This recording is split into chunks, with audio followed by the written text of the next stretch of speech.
it's Holden. It's Bobby Gomes. It's Tambo. What are you laughing at, Bobby Gomes? By the way, I feel offended because you guys are making fun of me pre-show. I'm gonna have to tell AP and get you guys. That's why you put that hat back on. Out. Yeah, I'm making fun of my hair and stuff. Take your hat off. Take your hat off, Bobby. And ask the people why we would be making fun of you. This is what this man rolls out of. He rolls out of bed, hops on the show and says, "Let's go." Hold on. Take it off when Tambo's done talking so you're on the screen. Look at this dude. Look at this dude's hair. You didn't even bother with this show, did you? Sorry, Tambo, go for it. You take the reins on this one. No, we're good. They were getting me. We were making fun of him, though. This guy don't even know what's going on. Is what it is. All right, guys. RPS NBA 15. RPS NBA 15. That's our new code. 15% off. Lifetime your subscription. As long as we're around and you're around, you get 15% off the lifetime of your subscription. And think about it. With inflation, I mean, the way it's going now, I mean, in 5 years, this could be like a $700 subscription. So if you get 15% off, you're doing just fine. You get the core plays, you get the playbook, you get everything. Everything. You know what it is by now. If you're watching this show, you know what Run Pure Sports is all about. We win. Winners win. That's what we do. It's wonderful. Simon, were we going to go through the winners again? Because I got it here on the sheet. It's on the sheet. I'm just going to go through it. Skip winners. All right. Congratulations to the winners last week. You guys were awesome nonetheless. Okay. Before we get into this, Bobby and Tambo, thoughts on the slate overall with because these injuries are going to be the big story. CMC's out, Chubb is out, but we get Dalvin Cook back. Now there's some news on McLaurin. Like, what are we doing? How are you processing this news on the Friday news dump? Yeah, I love the news. We're going to talk all about it. There's a lot to talk about today. It's going to be a good one. I like week 6. I did my show last night with JT Hayes, and we talked about it. I said, you're a father as well, Holden. You know this story, Goldilocks. Not too hot, not too cold, just right. 10-game slate is kind of how that feels. I feel like it's just the perfect number. We've got bye weeks. We've got a London game. It's not 12, not 13, but it's not like a playoff slate with like 4 or 6. We've got 10 games still. And it was funny because pre-show, producer Simon, Bobby, you, me, we were all on different games that we like, that we could just see a little bit of sneakiness in. So I think it's actually going to make for a fun slate this week in week 6 here. I think Simon and I are on the same side. Because Mangone kind of shot me down. I don't think Hoop was that big on the Detroit game, Detroit-Cincinnati. So I don't know. What's your game you're looking at right now? I like a few, actually, but one that's I don't think either of you mentioned that I'm going to be on is the Dallas-New England game. I think it's one that everyone liked the Dallas side for many weeks leading up to this, and nobody's talked about it at all this week. I've read and heard a lot of different stuff. It still has, I believe, a 51-point total. We've got some injuries on both sides. We'll wait and see if Trayvon Diggs is going to play. That allows for some back and forth there. And Dak can always have a big game, and his receivers and guys that he's got stack up nicely. So I'm actually interested in that game as a sneaky game this week that not as many people are talking about. Yeah, that total's dropping a little bit. That's absolutely. I can't wait to hear your thoughts on that, Dennis. Sunday morning. If you don't know, Sunday morning, what is it, 8:45? You guys are on the air with our first NFL show, I believe. Off the chalk, first thing. Yeah. And what is that, 9:45? It's not the first show, technically. It's the first show on Sunday, just to what's the first show? First show's the Millie Show, Saturday night, boys. We give out the winners. You got to be checking out the Millie Sunday, Show. Is it? It's the first show of the package for right, you know what? RPS. I'm just saying. Difficult. I just didn't want to. Hadn't shaved in a week, hadn't bathed, hasn't combed his hair, wearing a friggin' turtleneck under a sweater. Bobby, please give us the lowdown on your Millie Show because I do not want to leave this out. Millie Show, we just give winners. Me, DC, Snyder, all winners. Check out that Millie Show, 8 p.m. premium Saturday night. Then you get the Off the Chalk in the morning, and then Morning Wood and JSU and Holden take you up to lock. Get all the shows. We gotta promo all the shows here. Bobby Gomes, easily the most underrated person at Run Pure Sports. And listen, I was about to come on today. Title has finally lost something. Nobody had run as pure as Title. Thank you to Max Scherzer and the Dodgers for beating the Giants. Title, first thing I woke up to this morning, hey, dude, what's your Venmo? What a wonderful child. I love that kid. If my son turns out to be, hopefully better than him, but I would still be happy. Very, very happy. So congratulations, Title. for being a good guy. Let's get into this news, though. Pay your debts, people. I love that title. That's why Title's my guy. If you lose, Yeah. you pay and you move You know on. who and else you win did next that? time. You know who else did that this week? AP. Because There I you had go. the Bills over the Chiefs. AP hit me up right after it was done. I must say this. There are very few at RPS that do not pay their debts in full very quickly. Very few. We say winners win, and we do pay our bets, but losers pay. That's a line as well, and it needs to be taken more serious by a lot of people. So when you lose a bet, pay up. You made the bet, you always send it. Let's get into this. So no Christian McCaffrey. The question here is because Trouba Hubbard got fed last week, Tambo. We want to roll back with little Trouba? I'm going the other way, actually. I'm going to flip off that. I think there's enough running backs out there. He could make a unique play in large field stuff if you want to go there, but there's a lot of running backs on this slate in great spots due to whether it's injury, matchup, et cetera, et cetera. But I do like a little bit of Darnold. I know that Bobby Gomes was talking about the Carolina-Minnesota game a little bit before we came on. I don't think you have to double stack him either. That's one thing I'll note here, but I'll say this. It's hard on the other side. We've got Dalvin Cook, who's likely coming back. It looks like today's part of the news is Dalvin Cook. Seems good to go. So we should have him back. You've got Jefferson. You've got Thielen. They've got a lot of expensive guys. Thielen's not as expensive, but I like going the Darnold side, picking one of DJ Moore, who kind of is in a dead zone this week because we've got Devonte Adams, who obviously will be popular. We've got Keenan Allen down below. We've got McLaurin. If he plays, he's another news story we're going to talk about later. But I kind of like DJ Moore in that situation at that interesting price of $7,300 on DraftKings. And then also go back to the well with Robbie Anderson. You could just stack it up one way. Before last week, Darnold was rushing in touchdowns all the time. And he had plenty of opportunity upside with the legs. I think I'm going to go with the passing attack in that game versus going with Trouba Hubbard. But you could always mix him into some of the stacks as well. Yeah, we're on opposite side of that game then because I got the under. I've had the under on that for a while now.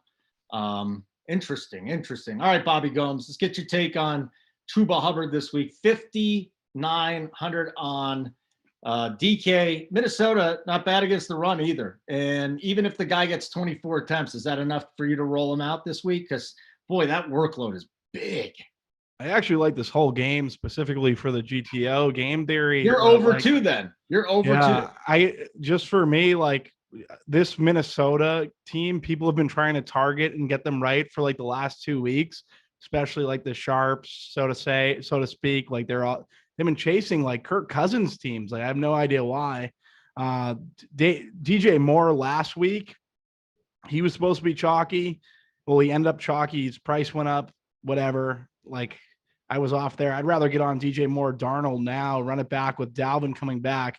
Previously to Dalvin getting injured last season, he was running when he came back off of injury, 89% of the snaps. This year, Madison cut in. I think Dalvin gets more of a workload than what people think at low ownership. I really like Dalvin. Adam Thielen's down at 5.8. That's way too cheap for Adam Thielen. Justin Jefferson. I like this game. Like I'm kind of all over like a good portion of this game, like just from looking quickly, I would say. Okay. Let me hop in for 2 seconds too, Holden, just to make a quick point for those watching, because I know you're talking from the betting streets, and I can agree. It's only like I think a 46, 47 point total in some places, but the way these guys utilize, the way these teams utilize their guys, a better way to put it, on a full point PPR site like DraftKings with the bonuses, with everything that's attached. I'm not saying that it needs to, it's not, it can't go under and then we can't get there. I'm just trying to say it doesn't need to necessarily completely shoot out and go crazy for these guys to stack up points, because DJ Moore can just catch 10 for 110 and a touchdown, and Thielen on the other side can do the same. It doesn't mean it's going to be an over by any means, but they can still get there. So if you're not comfortable with the over, you might just want to leave the quarterback out of it. Yeah. But I think you could definitely still get some good secondary stacks from this game, to Bobby's point and to what I'm trying to say. No, I think that's a really important point that you brought up, and thank you for that, Tambo. I appreciate it. A couple other things here, running back wise. We did talk about Dalvin, right? But Joe Mixon. Here's a game we kind of like. Joe Mixon in for a full workload. You buying into that, Bobby Gomes? Yeah, full workload. I don't know. Samaje Perine looked all right. Like, I don't mind going to Mixon, but I don't know. Versus the Lions, worst run D in the league. He's a guy that people are going to target. What's his price at? 6,400. But what do you have the latest news on Pirine though? I think he's out, right? Pirine's out. COVID-19, I believe, protocols. Chris Evans, does he see anything? Like, what's the word there? 8% for Mixon versus Detroit in tournaments. Listen, I don't mind taking a shot on Mixon. They're saying he's going to get a normal workload. A normal workload means he's bell cow. Okay? I'm playing Mixon for that reason. Holden just nailed the point. He's a guy that I'm not where I get why Chris Evans was getting conversation. I liked him a couple weeks ago when we were in the situation. He definitely got some work, some pass catching out of the back, but with Pirine on the COVID-19. And now I remember officially because producer Simon got the best ball shares that are over there. Bobby, you should know that. You're on the shows with Simon. But he was worried the other night when we first saw the news, and he was like, oh, no, it's all good. It's just COVID-19. Nothing serious. Just that, not out for the season or anything. But yeah, I do think with him, I know it's just coach speak, Holden, but I still think you take your chances at that ownership with that matchup. And when Mixon's getting a normal workload, it looks like 20 carries and 5 catches or 5 targets, 6 targets, whatever it might be, usually short yardage where you can catch them. So I'm comfortable with it at 6,400, especially if less people are going to play him this week. Yeah, that doesn't scare me. That doesn't scare me off at all if I want that. Hey, Bobby, will you have any Dalvin Cook and then get into Nick Chubb? Because to me, Kareem Hunt's got to be one of the top 2 or 3 options this week with Chubb out. Like I said, I love Dalvin, player coming off an injury. The last time he was coming off an injury, he didn't play the full allotment of snaps. If he gets them here, he's in a good spot. He's Dalvin Cook. People are going to wait and see, and I'm just going to play him. Nick Chubb, Kareem Hunt's going to be very chalky with Chubb going down. Kareem Hunt, it becomes a slate like last week, like a lot of cash game options. Tambo hit on this early before the show. Maybe go to Odell for some differentiation. Everyone's been kind of chasing Odell versus the Cardinals. Maybe it's a get right spot. He's not going to be owned, I would imagine. You can kind of get different there. Always has the ceiling, and he's kind of leverage off Kareem Hunt, even though Kareem Hunt's utilized in the passing game. But at 6'2", like you can kind of make a case that you could fade him in tournaments. Well, Bobby, real quick, because Landry's coming back. That to me would be the guy that would take catches away from him, but I'm not worried about that either. I mean, they just love Kareem Hunt. They both would take catches away from him, right? But then that's why he's a better play because people are down on him. The industry's down on him. If he in a fast-paced game versus the Cardinals, this might be the week to go to Odell. Like they want to get him right. And who knows? Maybe they're trying to showcase him for the deadline in 2 weeks. You never know. I like Odell this week. Odell of all people. All right, we're talking Kareem Hunt here. Is he just a lock button? Put him in there. Tambo? I think in cash games, I said, I do believe like in cash games, you're going to see this. It's funny enough. If you build some cash game lineups, I don't play a lot, but if you build some this week, they actually end up correlating just naturally. And so I'm just saying, if you see something like that, that's going to be annoying again because I normally don't win tournaments. I'm not going to win tournaments on weeks like that when that happens is what I'm trying to say. But what I will echo, this is crazy. We looked it up last night. I know Landry's designated to come back from the IR and it looks like he could go, but man, if you go back and look at Odell, anytime he's been he's priced at 5,100 this week. Dude, this guy has never been priced like that almost since his rookie season for the Giants. But anytime he doesn't have a game worse than 25 DraftKings points. It's the only games last season that he was priced in the 5K range that he even had touchdowns at all. So it's like he had a 1 touchdown and a 2 touchdown game. I know that price doesn't dictate results, but it is crazy that it's almost like as soon as everyone gives up on him, and you couldn't ask for a better spot if you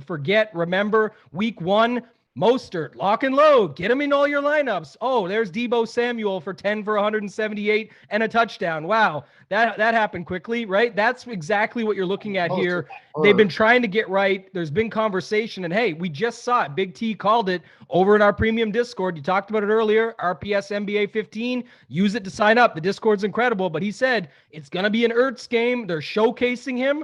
Not only did they showcase him, they literally shipped him the next morning, and he knew about it, and they risked the injury. So I'm not saying they will for sure, but man, it seems like Odell is due for a game here. So I wouldn't go crazy with him, but at 5,100, you can most certainly take some chances, and he's even cheaper than Hunt. Hunt's still 6,200. It's almost like they knew something because the good week he had last week, but Chubb ends up being out, and the price is already inflated. So that's just one thing I'll bring up there as well. Chubb's also got the Q next to him. He's questionable. Or not Chubb, Hunt. Hunt has the queue next to him, but let's face it, he's playing, man. He's Yeah. not. He's Jarvis would take away from Kareem, I think, in that target area, right? Jarvis is like a 3-yard A dot. Kareem Hunt has like a 3-yard A dot. I don't know. Well, I think I mean, basically, that's why Odell would be the leverage play. Tambo on that 20 over 25 points from 5K.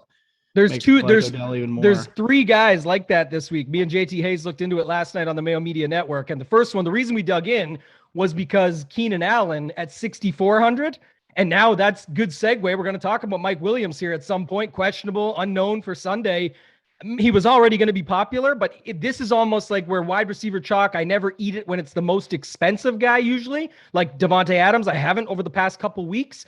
Probably not going to again this week, but I will say this. Keenan Allen at 6,400, his games, there's like 7 games ever that he's been priced like this, and the same thing. It's 24 DK points or more in all of the games they priced him like this. It's just too cheap. There's too many opportunities for a guy like him to get there. This matchup makes a lot of sense against Baltimore. So it was him, it was Odell, and it was Kelsey. And I know I'm going all over the place, but I'm talking about the same conversation piece here, is that Kelsey's normally not 7,000 either, but Kelsey and Allen are popular for good reason. Odell is not popular at all, and probably for good reason as well. But when you've got to play like this, there is some reason, and it's because you brought up Landry, Holden, and because of the fact that Chubb's out, that obviously naturally Hunt's going to get all this ownership. That's the spot where I actually could see you going different in tournaments here this week easily with some of the other options we have at running back as is. Yeah, 99% of people are going to be with me saying Odell's a piece of shit. And then you guys are going to roster him. And if he goes off for 20, we got no chance of catching him. I mean, it's as simple as that. So, yes. It's worth some shares, most definitely. I agree. Leverage play of the week, ODB. But let's stay here with running back. Bobby, a couple other things. We'll go to the Lions. DeAndre Swift expected to play. And then with you know what, let's just start with Swift. Because Jamal Williams has injuries too. Both Swift and Williams are banged up. I kind of like this game. But I do wonder if, the Bengals run defense not been bad. So do we even want to bother with Swift or Williams this week? Yeah, the Bengals run D isn't terrible. I was getting some Swift when I was running projections earlier in the week. I don't know if I'm getting there. Now 6,300, I'd rather just play the Mixon 6,400, I feel like. I understand why people would want to go there. I just haven't rostered a ton of DeAndre Swift. He's been very good too. So maybe that's regrettably, but I just don't really feel like Swift for me. Outside of like tournaments, you can make a case for Swift. Okay, what do you think there, Mr. Tambo? I'm interested actually. I do like that side of the game, the Cincy side, I should say. So I like the Burrow stack. I think Burrow can still be utilized with Mixon. Not a lot of people like to play quarterback with running back. We talked about earlier, full workload, 6-7 targets maybe can carry him along a little bit, or at least bring him up the field. And then he gets into play with all of his wide receivers. If they're going to be down, I think we would see an abundance of Swift, guys like St. Brown, maybe Hawkinson. I think you can definitely run back your Burrow stacks. As bad as Detroit has been, the price is right on all of the guys. So you're eligible to bring it back, no problem. I wouldn't really think of Mixon and Swift. It could work together. It could, based on how I just described it. It's one of those rare times when 2 running backs against each other could definitely work. It's still just not something I like to play a lot of, because there's also more ways that can go wrong versus if my plan of Cincinnati being ahead goes right, and just running it back with a guy like St. Brown for cheap, who's got like 8 targets over the last couple of weeks, and he's cheap. You can just do something like that. And then again, to the point Holden made earlier on the Carolina-Minnesota game, if you say, but it's still the Bengals and the Lions, this could go bad in a hurry, then just play it as a secondary stack. I most certainly think you could play a Mixon St. Brown as a great little secondary stack for cheap and still get plenty of points out of both with worrying about the entire game stack. All right, here's my next one. Melvin Gordon, he's got a hip issue. Limited this week, and he's probably going to play. Okay. JSU and I have this discussion every single weekend. He's like, Javonte. I'm like, Melvin Gordon's their guy.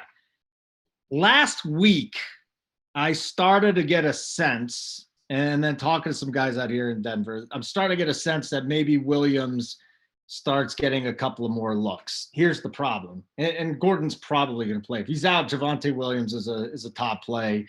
The Raiders really, really have struggled against the run. And I know, 4.6 yards per carry. We don't care about yards per carry. Yes, you do when you have when you've got a 5-game sample size now, and yards per carry. While we're looking at running backs and going, all right, it doesn't matter that Latavius Murray has this many yards per carry. It doesn't matter. We're looking at offense. I think just from these stats, these bigger stats, broader view, that tells me the Raiders defense struggles against the run. And then you look at those advanced numbers and say, okay, you know what? There's something to that. So here's my question for you, Tambo. Javonte Williams, he's had 10 to 11 touches the last 2 weeks.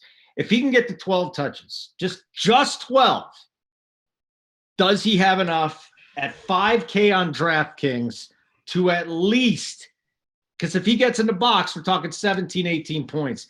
Can we get away with that with Javonte or just fade?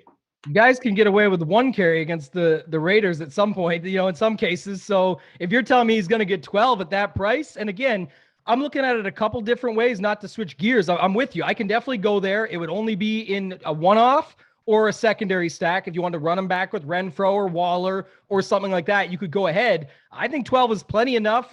Gordon was a little banged up. I know he went back to practice. It sounds like he'll be in there. But like you said, maybe they just give the younger guy a little shot here, and I think that would make a lot of sense. What I will say is on a week like this where 10 games and everyone likes their own game stack, but I think a lot of the stuff is still pretty predictable on what people are going to be doing. It's very clear he would not be in the mix of those running backs that are going to be popular this week.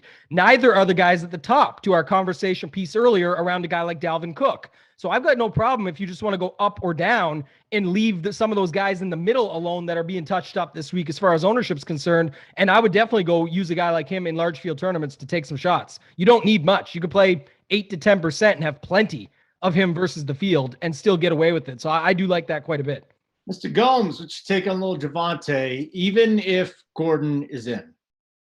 If he's in, I have no interest. If we get word between now and lock that Gordon may sit, there's late swap equity there, because just to touch on what Tambo just said, out of all these chalk running backs that go at 1 o'clock, he's going to see a lot less ownership, even if we do get news that it's skeptical Melvin Gordon's going to play.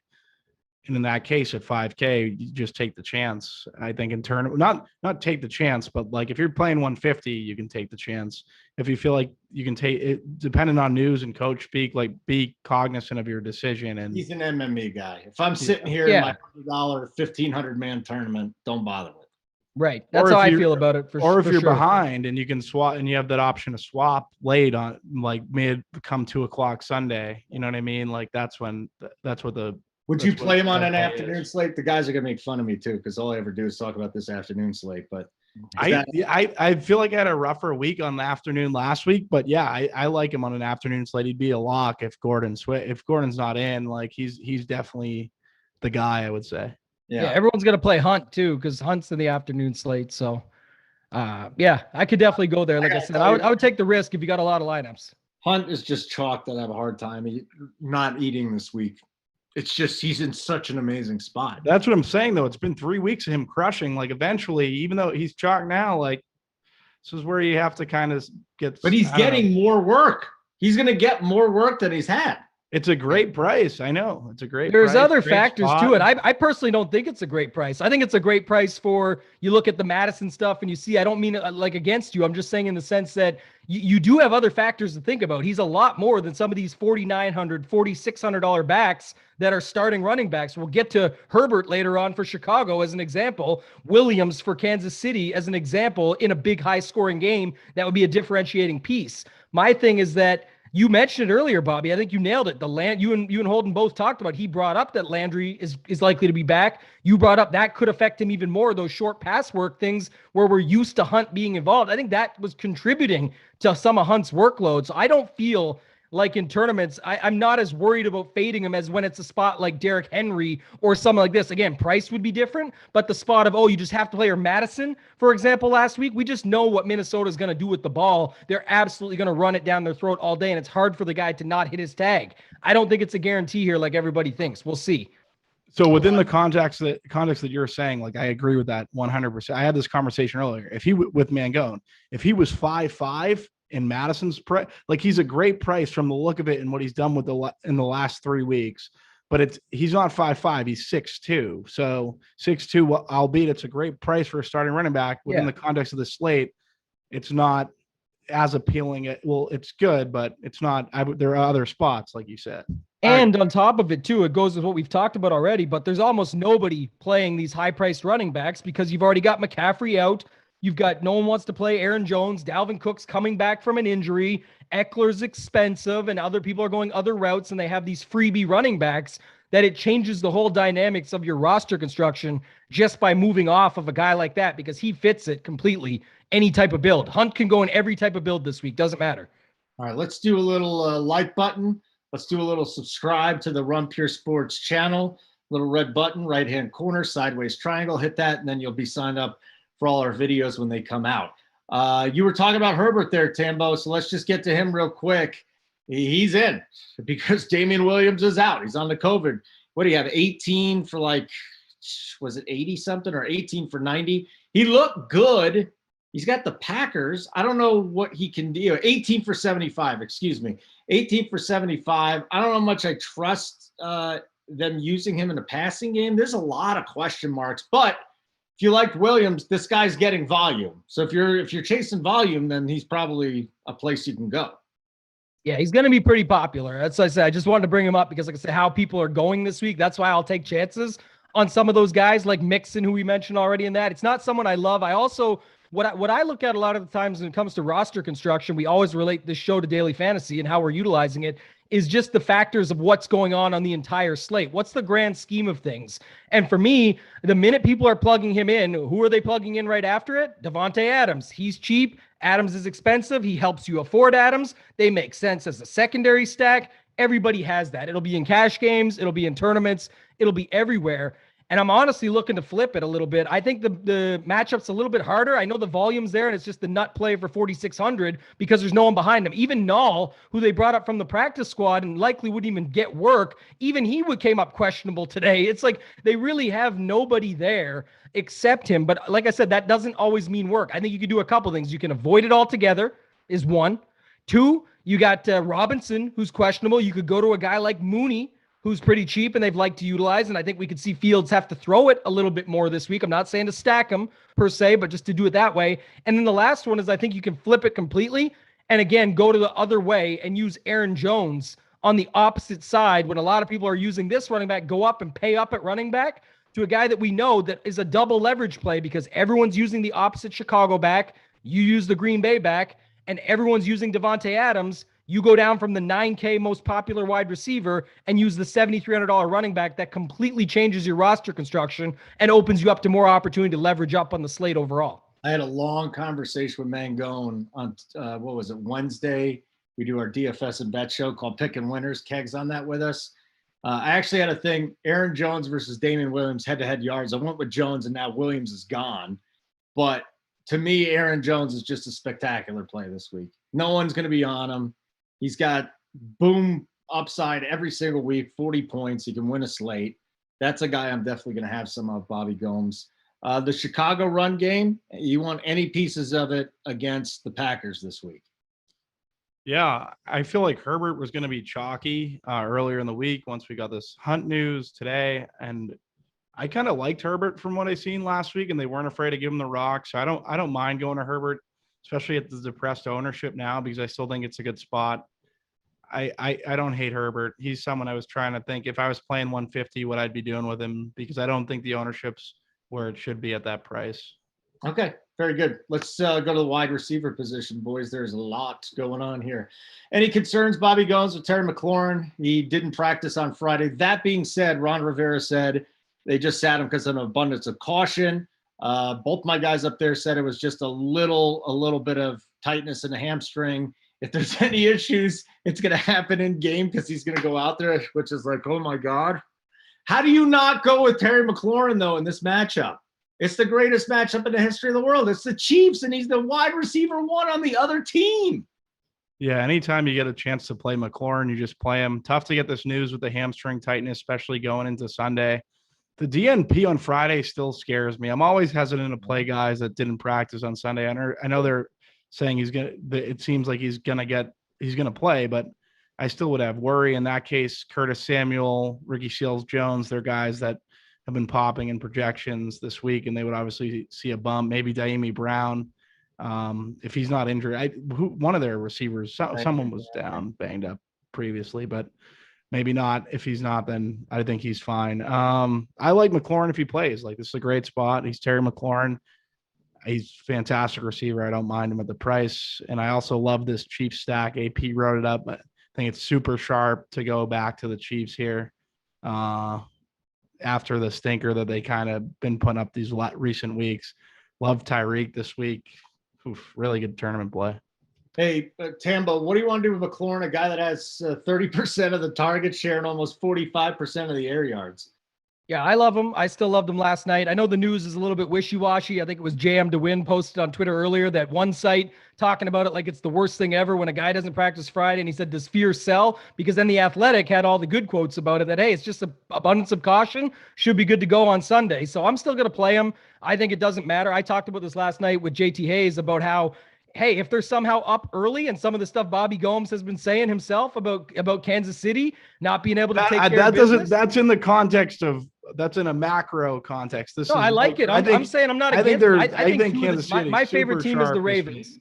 And I know that AP loves the Chiefs, but if you can't look in the mirror and say about these two teams that they're a little bit overrated when you think about what they've done, they haven't done much. They have to battle back in every game or just take L's. You got to think there's something. It's still early. There's lots of time for these types of teams to get right. Good coaches, great quarterbacks, everything going on in the organization that's strong, defenses that can get better, et cetera, et cetera. But it's not to say that my thought was more around McLaurin is that he's game script independent.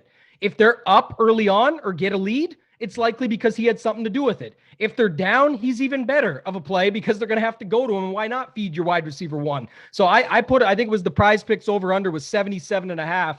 And I loved it. I thought he gets to 100 here, no problem. I think he's a great play. I think it might make some people a little bit more nervous with him. We'll see. But if he's a go, I'm definitely going to play him this week. By the way, Curtis Samuel was pronounced out today. So that's the other piece of news there. So we got to see him. We're waiting on Daimi Brown. We're not to say either or. I'm just saying we know what's going to happen because Ricky Seals-Jones is already a popular play at just 3,000 or whatever at tight end. People are even talking about double tight end this week and playing both Seals-Jones and Kelsey within that total and that game. So if you're looking for places to get different, you might want to wait and see the news on the Washington wide receivers. But I'll still be willing to chance McLaurin either way as long as he's going. Yeah, talked about that double tight end build with Title last night, or was that 2 nights ago on the Spread podcast, NFL Spread Pod. And I think it's going to be a way to go. I think it'll be a little bit more popular this week with Seals-Jones and Kelsey, or maybe even Seals-Jones and another tight end if you're feeling fancy with Waller, which I'm not. But let's move on. There's other guys to talk about. Mike Williams, Bobby Gomes, questionable. I mean, this is, and Staley said he's hopeful that he could play. I'll just tell you this, Jalen Guyton, Josh Palmer, 2 guys to keep an eye on. Now, we already like Keenan Allen at 6'4", but if Williams is gone, somebody else will be catching this stuff, whether it's Cook. But I think Jalen Guyton or Josh Palmer, I'll be looking deep into them probably tonight and tomorrow. But what's your thoughts on Williams if he does play with this knee and if he doesn't play? Yeah, if he does play, like, he's been great. I don't see why you wouldn't. It's a little questionable with the knee, but I don't know why you wouldn't necessarily consider him. If he doesn't play, like, I want to know who's taking that position in that offense and getting all those targets, whether it's Guyton or Palmer. I would imagine it'd be Palmer, to be perfectly honest. I just think that he would be the guy that they'd want to step into that role. I would wait for projections and more news, but I would like to kind of get Palmer if that was the situation. I think his snaps have been coming up a little bit. Guyton's obviously a burner, plays more of the outside, so that's kind of like where I see him. But yeah, I think they'd all be in play. Ravens secondary hasn't been great. Like they're definitely beatable. This defense isn't like what it was, so don't mind going to those guys. And Keenan Allen is 6,400. I'll let Tambo talk about it more, but it's a fantastic price. Yeah, there's blue cheese, goat cheese, Swiss cheese. The Ravens are all of them terrible. And the thing is, they've been getting diced up like those cheeses. So it's been pretty bad. I'm interested in this Chargers side of things, man. Like you mentioned it, Holden. Palmer and Guyton, definitely good plays if Mike Williams is ruled out. He's the one I'm more worried about, in the sense kind of excited about, but not for his injury. I don't want to cheer for that. But the McLaurin one, not as worried. I think he's going to go. With Mike Williams, I'm worried about him more so missing, and that'd be a good thing for my lineups because I'm going to play Allen for sure with Herbert. I'm going to play this game. I like the +3 for the Chargers this week. I know it's in Baltimore, and it is what it is after the big comeback on Monday for the Ravens, but I'm definitely interested in that. I think you just play some of both of Guyton and Palmer. Make a rule in your optimizer at most one, give them a little boost, fit them in there, and then maybe get a percentage of, if you got 10% Justin Herbert this week or 15%, make them with Keenan Allen and one of those guys or Cook. And then in some of them, just skip Allen and go with a couple of them like a Palmer and Cook and just get unique in the sense that not many people will do that. And then you can fit in your Andrews and whoever else you want and get just a completely unique roster. Not something I'm going heavy with, but I'm always talking about exactly what I'm doing on here. So just my thoughts on the situation as of right now. I also will say this. I like Eckler more than most, mainly because, like I said, roster construction, not sharing the load with anybody, the back and forth game that I think we could possibly get where you see them just going back and trying to keep each other. Why wouldn't you be trying to keep Lamar Jackson off the field? The guy's a problem. We just watched it on Monday night. Lamar's just a running back. Well, I don't think so. And even if he is, the Cleveland guys, Chubb and Hunt, who we talked about earlier, just slice this team up on the ground. So if Lamar wants to run for 150, this might be the week to go ahead and do it. But I still think Eckler gets a lot of pass catching opportunity, and even more so if Mike Williams is out. So I was just flipping through here. Back to the Trouba Hubbard. I'm sorry to go completely backwards. So the Vikings will be without their top run stuffer again. Just wanted to bring that up. I think that's a great game. I think the total's going down like last week with that Chargers Cleveland game. No one wanted to play. Yeah, Pierce is out again, and I think that great tournament game. Yeah, he's got to be in the mix at least. Okay, we got a couple more wide receiver notes here. You guys did an amazing job breaking this down once again. Sammy Watkins is out. Bateman's going to be in this week. We just talked about this. Either one of you guys want anybody else besides for Hollywood Brown or Mark Andrews in the Ravens passing game? Bobby, anything there? Not me. It would just be Brown and Mark Andrews. Tambo? I'm going to mix some Bateman in. I like that. I think they held him out for a reason. I think, doesn't need to do much at 3,000. They could look for him. It only takes one play. Not going to go crazy with it, but because I'm in on that game stack, he's most certainly going to get into the mix. Everyone's running the same stack the same way. Like I said, there's other guys that you can certainly use within that game stack that are unique.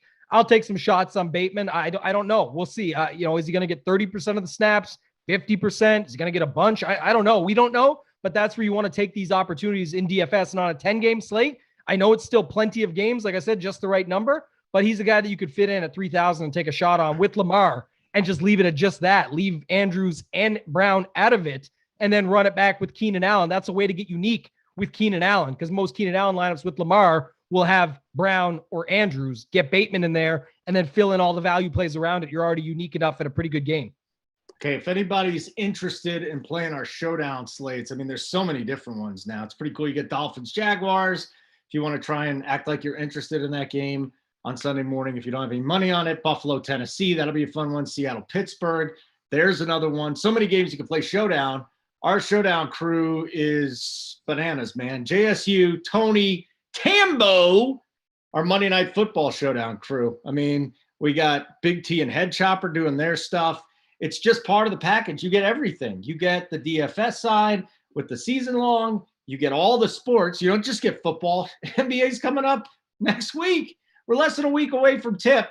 RPS NBA 15% off the lifetime of your subscription. Showdown, the whole slates, every single slate. Our guys break it down every week. I use or I look at Bobby Gomes' 4:00 slate core. Usually play a player or two. I got my ass kicked last week, Bobby. Though it wasn't a good 4:00 slate. I went 1 for 5. 4 for 5. 4 for 5 first 5 weeks in the 4:00 slate. Did you not do good last week either?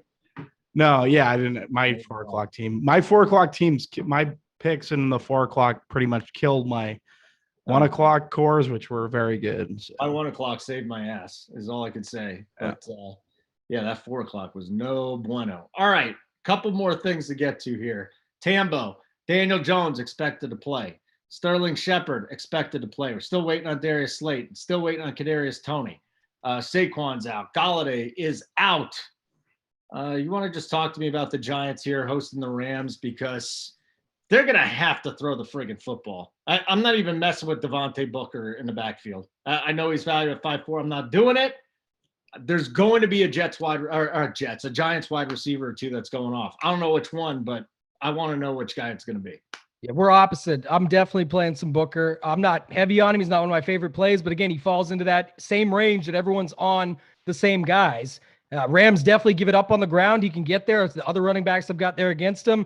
The thing I said about Devonte Booker this week, and what I like quite a bit, is if you look last week, 3.5 quarters, had himself a great week. I know I'm not chasing the 2 touchdowns, though. What I am chasing is this. He got 4 red zone opportunities on the ground, 2 through the air. He converted a touchdown on both styles. I think it's just natural when a team does that. I know there was guys missing and all that, but when a guy does that and comes through for you, you got to at least give him those opportunities the next time you get there. I think they will. But for me, I'm completely on the other side of this game. Stafford, you can go to everybody that you've got: Woods, Kupp, Henderson, Higbee, Van Jefferson, Jackson, all the guys on that side. Just stack them up.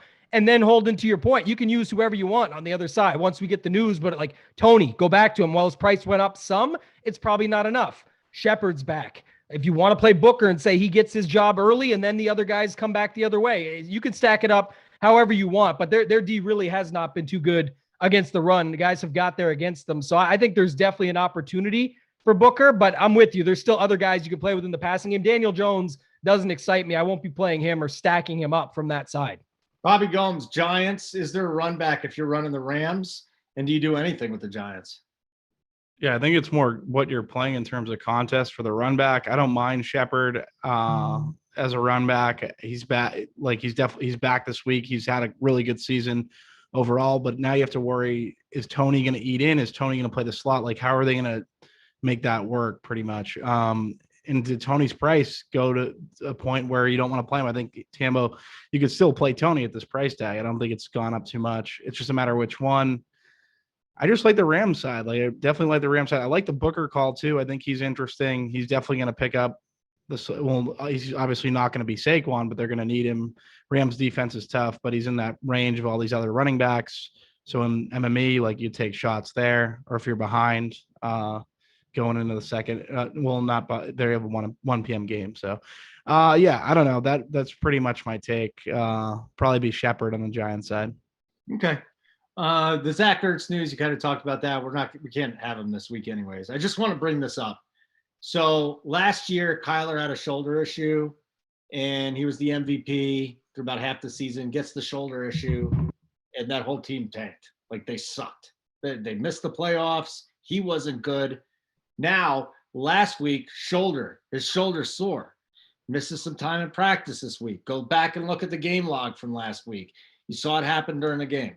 I'm throwing this out there because this is just my own belief. If you are rolling Kyler Murray out this week, I don't even think he's going to be that popular in this Cleveland game. Anything Kyler Murray, I am holding back on, man. I'm concerned. I don't like this sore shoulder thing. This scares the shit out of me. It scares the shit out of me for the whole passing game for that team. But that's just me. I'm just throwing it out there. If you want to look into it more yourself, I highly recommend you do it. But I will say this on the Sunday show too. For now, I want nothing to do with the Arizona offense. I don't want anything to do with it. And it kind of gets me off the whole game because some think it's going to be an explosion. I don't know if it's going to be a lot of points. I'm very concerned about Kyler Murray again. Sore shoulder on that guy. I'd like to see him run some more too. He has not been running very much. He hasn't been running as much as we'd like to see it. So that's my one word of caution before we get out of here. What do you got, Tambo? Anything else you'd like to say?